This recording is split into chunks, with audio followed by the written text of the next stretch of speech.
Hello guys, I'm CSC Alex and welcome back. So this is a new segment here today. I'm going to give you guys my predicted lineup going into the game against Dynamo Kyiv at home in the first leg of the round of 16 of course the Europa League. Now, in terms of my predicted lineup, this is how it's going to go. In goal, I think it's going to be Willy Caballero. You know, I mean, obviously he's had a good performance against Tottenham, and he will want to have a few games under his belt. It's also a good way to show whether the game against Tottenham was just a one-off or whether he can do it on a consistent basis. At right back, I would go for Davide Zappacosta. Cesar Azpilicueta has been very tired of late. He has featured a lot. He's featured actually in the last 3 games, including, you know, the Man City game where it was 120 minutes or 130, as Sarri said. You know, he's also featured for the full 90 minutes against Tottenham. You can see in the second half he was tired, and he also featured as well against Fulham for the full 90 minutes. So on that front, I think Davide Zappacosta should get the nod in that area. As for the 2 centre-backs, I would go for Gary Cahill and Andreas Christensen.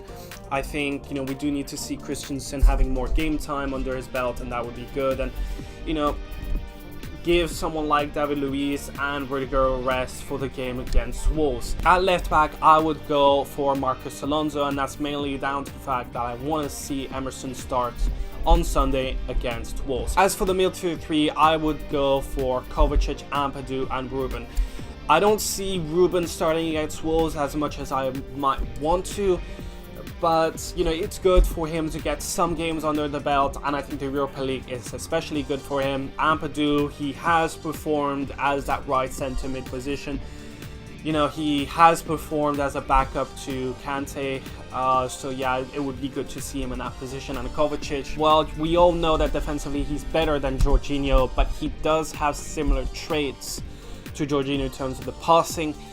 And since most likely Kovacic will not be in the starting 11 ahead of Jorginho, he's got to feature in these type of cup games. And as to the front 3, we do need to see Callum Hudson-Odoi, and we do need to see Giroud feature. So I think these 2 players will be in the starting 11. And as to the left wing, this is a difficult one to choose, but I do think, given the fact that Willian featured against Fulham, most likely the manager will go for Pedro on left wing. But anyways, that wraps up my predicted lineup. Let me know what you think. Do you agree with me? Would you have things differently? Let me know, and I'll catch you guys later.